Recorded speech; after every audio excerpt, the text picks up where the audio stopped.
Assalamu alaikum урматтуу көрүүчүлөр. Дагы бир жолу ат жөнүм Мырза Азимкулов. Мен ушул аманат сөздөрдү айрым бир ушул соц тармактарда же коомчулукта тарап аткан маалыматтарды өзүм каналыма киргизүү менен айлекмин.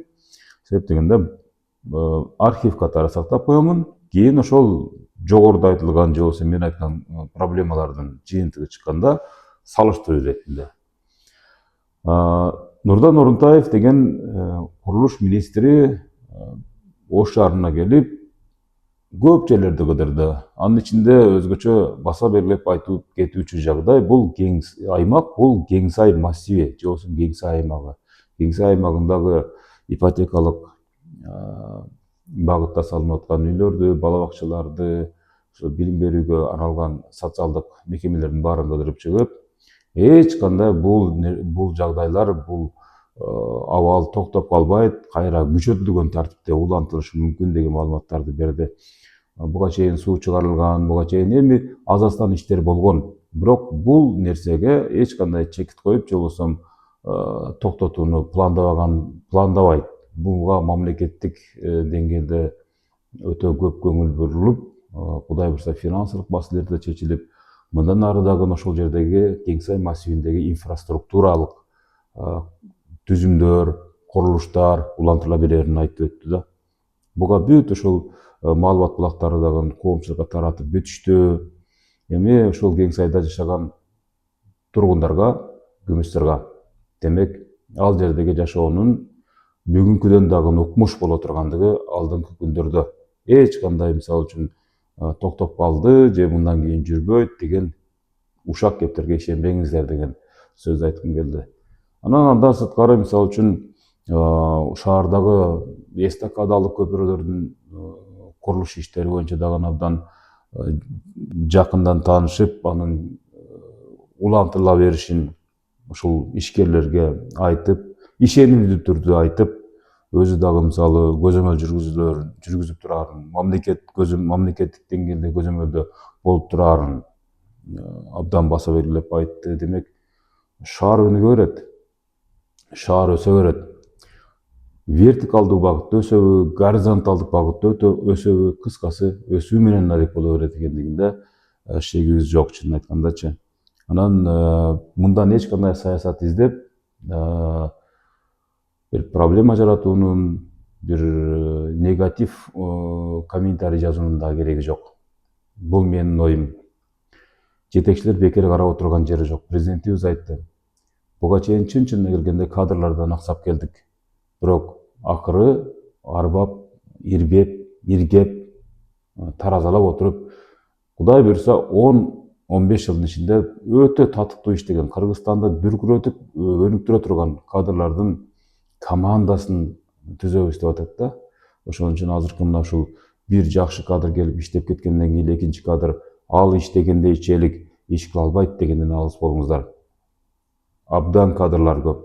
Ошолордун баардыгын электен өткөзүп, алып келип коюп жатат.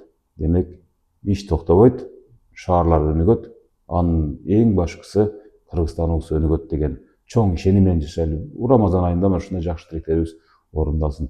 Орозоңуздар бек болсун. Азыр сиз канча миллионго жумуш аткандыңыз? Азыр биз дагы рек боюнча смета бизге чыга элек. Биз азыр өз неме боюнча эле алып кетип атабыз. Азыр 48 свай баарын чыгарганбыз жерден. Канча метр колона свай 10 метрден 18 метрге чейин. Себеп бул жер топурак түбүндө суу бар. Ошо саздак жер үчүн топурак шагалга жетип 2 метр жеткиче чейин казганбыз. Bir четине 3 катар. Зашмеление канча метр бердиңер? Свайдын 2 метр. Проект боюнча 2 метр берген, 2 метрге чүрүп биз ар бир балкага паспортун жасап азыр берге кыргыз кишинин балдарын дагы алып келип, олордун берген боюнча кайсы марка койдуңар? 350 марка. Массостроение 350 болбойт. 350 свайдын түгүнө гидробетон койдук. Чок, массостроение 350 болбойт да. Сиздер боюнча. Проекттештер ошол берген эме боюнча 350. Массостроение хотя бы 405 керек, туурабы? Я. 400 Бул деген постоянно немеде, бул деген мостуку Эң өзгөчөлүгү бул постоянно движение болуп турат. Үстүнөн чоң машина Вибрация болуп турат. Вибрация болуп турат. Ошонун негизинен бетон шашырап кетпеш керек. Биз айтып атканбыз, бирок курулушту токтотпой бүтүрүңүз эми баштагы ушуну таштап коелу экен. Ушунча пробка жумуш токтотуп койсок, эртең дагы кеч калгат. Мына бетондорубуз куйгандан кийин минимум 1 ай туруш керек. Кургатып балка коюш үчүн. Ошон үчүн биз токтотпой азыр колонна ригилдерди куйтабыз да. Келишимиз жок азыр. Жок, айтыңыз. Жок, проектси барбы? Бар проект. Проект барбы? Согласован өтүп, Эми кирет. Договор барбы? Договор да жок. Договор жок. Подрядчиксиз. Эмне негизинен куруп атасыз? Ошону айтыңыз. Бул эми ачык эле айталы. Шаардан жер беребиз же ушуну куруп бүтүрөсүң ошонун эсебинен деп атабыз. Хорошо, эми ошону мындай ордуна койчу кандайдыр бир инвестиционный соглашение же мамлекет менен же муниципалитет менен түзгөн соглашениеңиз барбы? Түзөлү дегенде жердин госактылары могуларды даяр эмес болгондо. Мунун госактысы чыга элекпи даже? Госаксы бар. Эми чыгат. Эле даяр болот. Качан чыкты? Топтом менен бул буга чейин Кеңсай конусунда канча 7 мектеп, 7 садик болсо ошонун баардыгынын документ косакларын алганбыз. Качан алдыңыз? Мына январда алдык. Ушул жылы. Бетондорду куйдуңуз. Бетондорду бергенбиз. Бетонду кубиктеп тапшырдыңызбы? Арматураларыңыз жабылган эмес, көрдүңүзбү? Уже эме конденсаттан уже чирип баштаган. Кайрадан чечип башка жаңы арматура кылдырабыз. Бүт мынакей мунун баарын азыр журналисттер өзүңүздөр байкалсаңыз бүт уже дат басып кеткен. Муну эми ичине муну либо жууш керек атайын сместер менен, жууганда да эффект бербейт.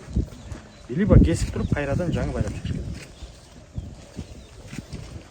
Бул резвой болгон үчүн тез эле кайра эметпейт, башка жаңы арматура кылабыз. То есть мындан чечилет. Ооба. Мындан чечилет дагы ушул могу балтабойдон чечилип туруп, муну алып кетип кайра жаңы арматуралар байлап чыгыш керек. Астыбы эми ладно, асты тиги бетондун ичинде да. Аны жууп, атайын жанагындай антикоррозионный сместер менен жууп чыгыш керек. Сыздап чыгыш керек кайра. Бияктын да поездisi жок. Бул эчтеке. Проектин Ошон үчүн дагы башталган эмес да. Себеби муну башташ оңой эле болгон. Бирок баштабаганыбыз жакшы болгон да. Себеби Колубузда эч кандай документ болгон эмес, экспертизасы болгон эмес. Ошон үчүн. Ошо бетондун накладной, арматуранын накладной уставкасы кетирген каражаттарыбыз бүгүнкү күндө ушу техникалар, котлован казып иштеген техникалардын жалпы суммасы 20 миллионго жакын. Оз эки түзүшүңүз бар, Договор озик болгон. договор жок. Жок, Мамлекет менен договор жок. жок, эч кандай договор. 5 квартира, 5 кабат, 5 кабаттуу. Проект барбы? Проект жасалып атат. Бир гана мамлекеттик акт сизге косак. Бир такой вопрос. Проект азыр жасалып. Бул жерде адам жашайт. Туурабы? Ертең ушул проектке далгылуу ошол жатырбасызбы? Биз кыргызкизге отчет инженерimiz. Расчет конструкция чыкты. Расчет конструкция чыккан, бирок тиешелүү иш кылмады бүт эле. Жок, расчет конструкция чыгып ошол расчет конструкциянын негизинде каркас, фундамент и так далее баягы нелер чыкты эле, конструктор чийип бүтүп эле. Ооба, проект бар, бирок Чийип бүткөн, тиешелүү экспертиза өтөбүз.